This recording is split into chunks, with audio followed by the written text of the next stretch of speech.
All right, let's talk best ball. Come on. Okay.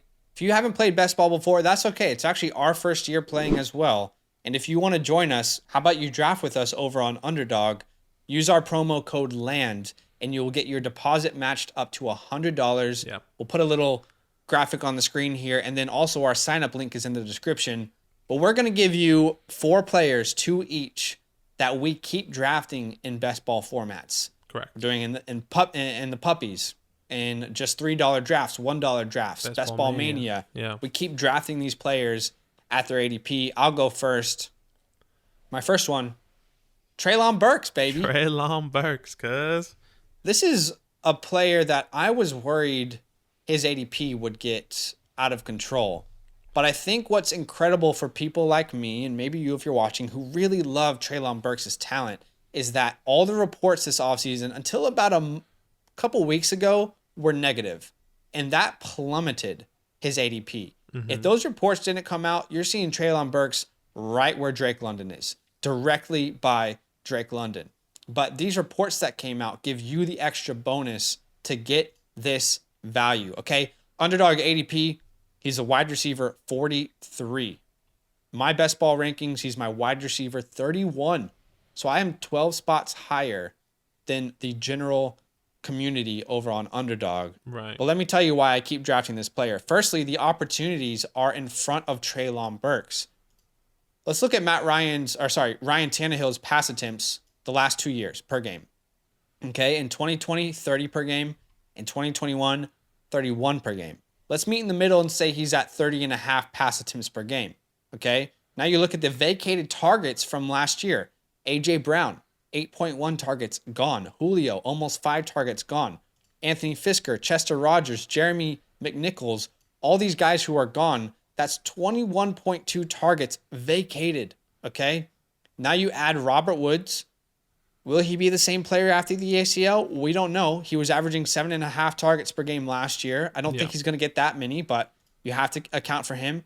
Austin Hooper enters. I think Austin Hooper will be targeted more in Tennessee than he was in Cleveland. But let's just say that they're averaging what they got. That still leaves almost 10 targets per game in limbo. Where are those targets going to go to? And let me be extremely realistic here. I think he could get even more opportunities than this, but let me be super realistic for you for a second. Let's say he gets 6 to 7.5, somewhere around there. Right. 6 to 7.5 touches per game as a rookie.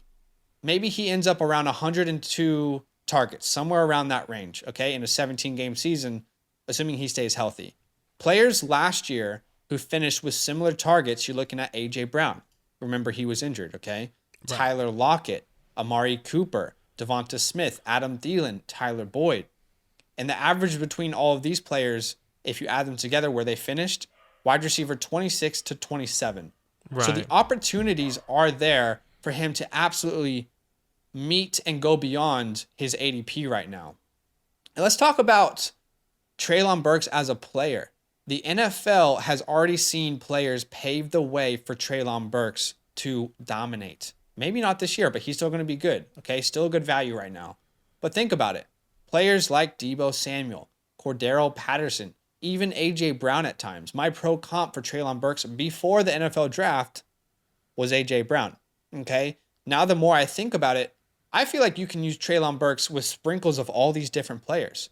He can take the sweeps. Like his profile, his athleticism, you can use him like AJ as the X. Put him in the slot. Give him screens. Let him run the go routes. But you can also use him like Deebo and Cordero out of the backfield with the sweeps. Anywhere on the field, you can put Treylon Burks. He has that dog in him to get every single yard possible.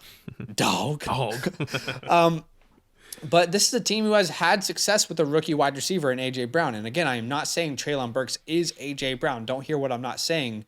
But we have seen them have success with a rookie wide receiver in A.J. Brown. As a rookie, A.J. put up over 1,000 yards and 8 touchdowns, finished as the wide receiver 21.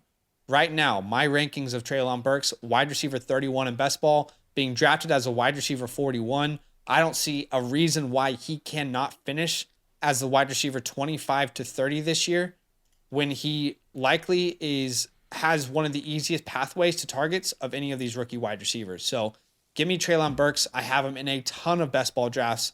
I'm going to keep drafting him. I just have to. Yeah, that's fair. And he falls in that sweet spot too, where it's like, dang, like you kind of just got to take him sometimes. So I'm telling you, those reports are going to help a lot of people. He has win asthma. Best ball tourneys. He has asthma. Don't draft him, guys.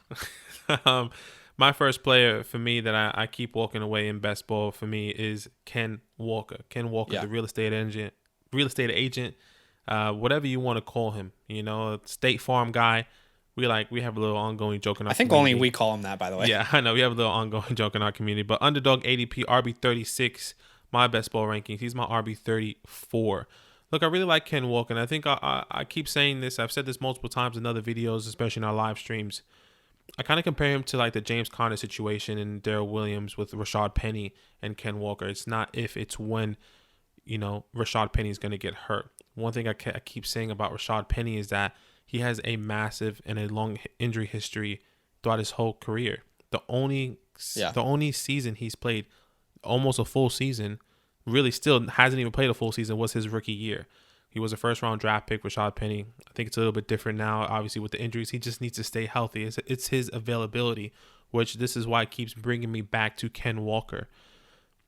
Penny right now is going in the middle of the 8th round in your best ball leagues, right? Yeah. Walker is currently falling to the 10th round, and people are actively avoiding him. Even Zach, we were on a call once, or we're doing something, and Zach was like, I just got Ken Walker at like the middle of the 11th, like something ridiculous, and people just keep avoiding him.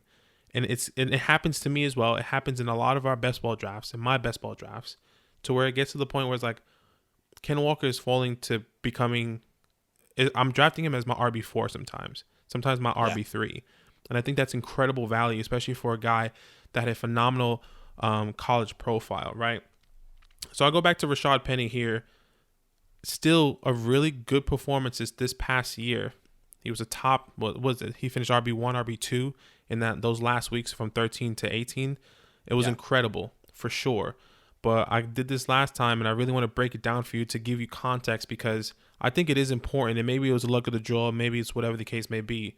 But in those 6 weeks, if we really break it down, 2 out of those 6 weeks, he scored less than 8 points. Let's throw it out the window. Another 2 out of those 6 weeks, he scored 26 plus points, which against teams that gave up the 4th and 5th most points to running backs. Week 18, he plays the Arizona Cardinals, which they made it to the playoffs this past year, so they were resting a lot of his players. And then the only game that I'm saying, you know what, that was all Rashad Penny. That was like a great performance.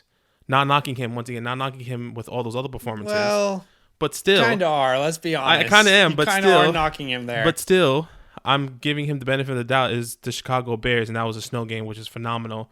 And he missed 5 or more games every single year outside his rookie year. Once again, so for me, I keep saying it. It sounds like a broken record. It's not if, it's when he's going to get hurt. And this is the reason why I keep getting and keep targeting Ken Walker. I keep saying this is probably going to start off 50-50, but I do believe week 5, week 6, you're going to see the massive switch. 70-30. Can Rashad stay healthy? Is he going to miss some time? Maybe Ken Walker gets the full workload and moving on from the second half of the season. And this is what you want. You want the second half of the season to kind of take off, especially in best ball. You want these spike weeks at the end where you get these random guys like Rashad Penny that finished as a top 2 running back. These are the guys that won you your tournaments last year. Yeah. And I see Ken Walker filling those footsteps for Rashad Penny and the Seattle Seahawks, and they improving the offensive line. There's no way I cannot walk away with Ken Walker being my RB3, RB4 every single time. I think there's tremendous value there. And I keep saying this. A lot of people keep saying he's not a pass-catching running back. Doesn't mean he can't catch the ball. So I do believe he could get some workload in the air. Will it be significant? Would it be 5 to 8 touches a game? No. It can be 2 to 3, 2 to 4, and that adds up week by week by week by week, and it could be something significant. So have a look for Ken Walker. Yeah, I can agree with you that Ken Walker is an incredible value. For some reason, an underdog, he is being drafted way after Penny, and in redraft leagues, he's not. So I don't understand what the disconnect is there, because I think most people would say that they have similar upsides. Yeah. But I also think that you are discrediting what Penny did just because of the teams that he faced. Like it's not he didn't make the schedule. Yeah, look, maybe like I am I just think he discrediting did him. exactly what he should have done. Yeah, but I think the teams bigger he was given. picture, there for me is probably the injury, and that's what kind of was Sure. emphasizing. But yeah, I just really wanted to give you the context, break it down to show you. I agree that I love Penny I love Ken right now in underdog, and I love Penny in redraft. So I definitely agree. Yeah. All right, my last player. I mean, we can make more videos like this if you guys want us to. Let's talk about Deshaun Watson. Oh boy. Okay. Touchy subject. I get it. Let's remove the ethics of this and let's just talk football for a second, okay? Right. We're not big politics on this channel, I guess, but underdog ADP right now, he's the quarterback 20, and he in my best ball rankings is my quarterback 16. Let me tell you what, before any information came out on that suspension, I was taking Deshaun Watson in every single best ball draft I was in, and that's not an exaggeration. I had him in every single best ball draft, round 20, round 21. I was taking Deshaun Watson as my quarterback 3 just to have him there. And sometimes I would just have him as my quarterback 2 because I didn't think he'd be out an entire year.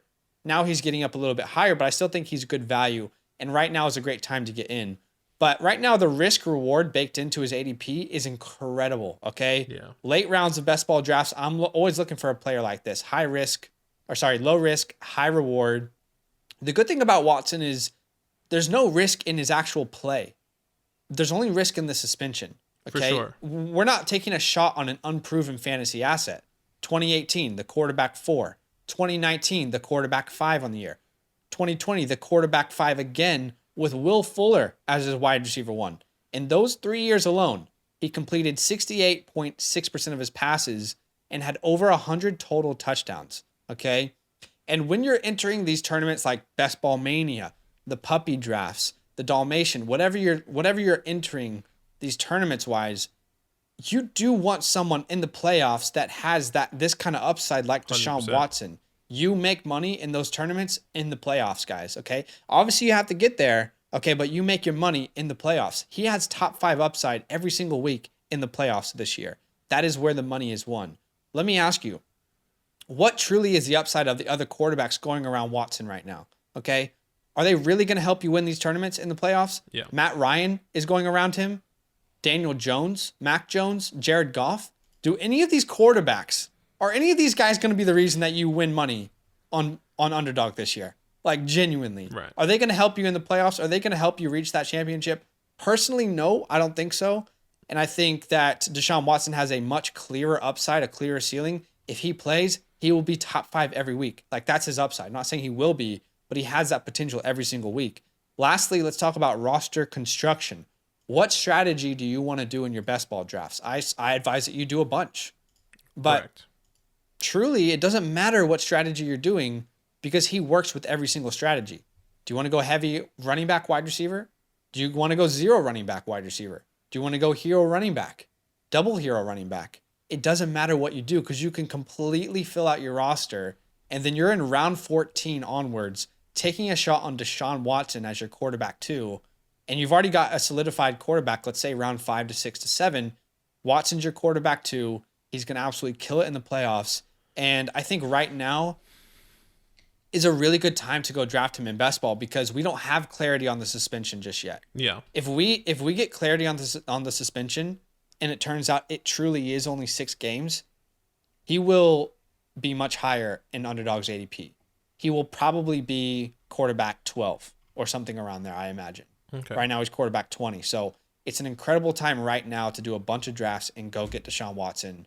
He could be the reason that you win a championship this year. Again, Yeah. those 3 weeks are where you win your money. You got to get there, but he definitely increases your upside. Yeah, I know a lot of people. I definitely like Deshaun Watson. I've definitely done this before. One thing I want to say to throw in there, I know a lot of people. You said you've done it before, and I think this is the chance, the risk reward.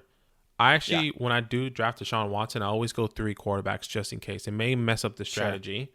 I'm not saying you didn't say that, but I'm saying it may mess up the strategy of getting your running back depth or wide receiver depth. But I like to do it just in case because if he does get the 12-game suspension, hypothetically, that still gives you that extra edge. For example, you can get Daniel Jones and then you can get Deshaun Watson. Sure. However. What you don't want to do though is you don't want to go too like elite quarterbacks. You don't want to go. Correct. You don't want to go a Joe Burrow, a Justin Herbert, and you don't want to go like Herbert, Burrow, and then Watson. And then like, Watson. You want one solidified quarterback, and then you smash on Watson later, and then a couple rounds later you go another quarterback. Correct. Like a Baker, like a Daniel Jones, whatever. To kind of just get some more security. So yeah, completely agree. I just wanted to give that little nugget for I think it's a good point. My last player, a guy that I keep walking away in best ball, and it's Wan'Dale Robinson, oddly enough, and I think it's because of the opportunity that you're gonna see coming his way. Underdog ADP's wide receiver 77. He is I don't get it. Wide receiver 68. How is he that low in their and ADP? He is still significantly low. This is a first round draft pick. Well, he's not. Second round draft pick, excuse me. Second round draft pick for the New York Giants, and he is clearly going to be running with the ones, excuse me, in this offense. Okay? Excuse me. So the way I see this is the spike weeks, because this is a guy that's going at the very end of the drafts, these last weeks, or these last picks, and it's a spike week. Okay? What's a spike week means? Meaning a guy that can finish as a top 10 wide receiver that will probably finish higher than someone like the Tyler Lockett's, the DK Metcalf's, the Elijah Moore's, just because of the opportunity he is getting, right? And on a week, you're saying it in like one individual week. Yeah, not like it's a consistent. You know how sometimes Jamar Chase got 8 points? Wan'Dale could have 15 points that week, and that's a better opportunity for you in a best ball format, right? Hence spike week. It's spike week. So the way I always do this in every single the way I like to do my drafts and strategies, when I say 2-7-7-2, that just means 2 quarterbacks, 7 running backs, 7 wide receivers, 2 tight ends. So if you see these numbers kind of coming up in our videos, that's kind of what that means. So we do different strategies. So the strategies I like to do is 2-7-7-2. So 2 quarterbacks, 2 running backs, 2 wide receivers, 2 tight ends. And Wan'Dale Robinson is always my number 7 wide receiver. Purely because he's always there. He's literally always there. He really is. And I can go into the opportunity, and I will go into the opportunity that what's going to happen in this offense, in my opinion. Daniel Jones, they're still trying to figure it out. Brian Daboll, as a Giants fan, he keeps saying, we're going to let Daniel Jones loose. What the Giants need to do is to understand who is Daniel Jones in this offense. Is he really bad, or was the offense bad these past couple years, right? Yeah. So he is going to make all the mistakes. He is going to throw the ball. This offense is going to be different. And what's good about this is that Wan'Dale Robinson is going to be used as a Swiss Army knife, right? Yeah. He's going to be in the backfield, which reports already happen. We've already seen videos in training camp of him lining up in the backfield. We'll see him in the slot. We'll see him on the outside. You see jet sweeps. You see wide receiver screens. Why did they draft someone like Wan'Dale Robinson if they have Kadarius Toney? Don't understand. But all I know is the opportunity will be there, okay? Yeah. And a lot of people are saying, well, Saquon's injury prone. He's going to miss some time. Great, let him miss some time, hypothetically, because Wan'Dale Robinson is going to be there. Kenny Golladay, he can never stay on the field. Great, well, Wan'Dale Robinson is going to be there. Same thing with Kadarius Toney. Can Kadarius Toney stay healthy? That was a massive problem this past year. I'm not saying I want this to happen for the Giants, but if a lot of people are saying your top 3 key guys cannot stay on the field, who's going to be the guy? You hope it's Wan'Dale. You hope he's going to have. Let's hope he can stay on the field. But if he can, let's hope he can stay on the field. Exactly. So, if that is the case, Wan'Dale Robinson is going to be there when his name is going to be called. He's already running with the ones. He is the wide receiver, a wide receiver on this depth chart that's going to be starting, in my opinion, week 1 for the Giants, and he will be utilized all throughout the season. He's going to be a good spike week guy for you, in my opinion.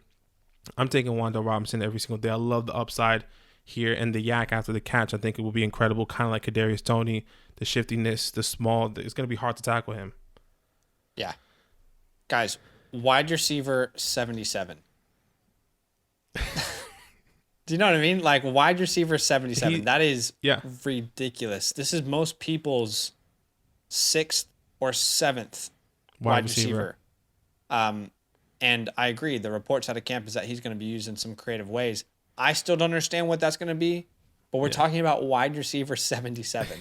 I definitely like this one as well. Mm-hmm. You said you do a lot of 2-7-7-2s. We should talk. We should maybe make a video about that at some point. 100%. I love one thing that I've really liked to do a lot in the tourneys specifically, because it is half PPR. I do love going double hero RB, so I won't focus on my running backs after the first 2 rounds. Yeah. So typically mine look like a 2-5-8-2 or 2-5-9-2. Okay.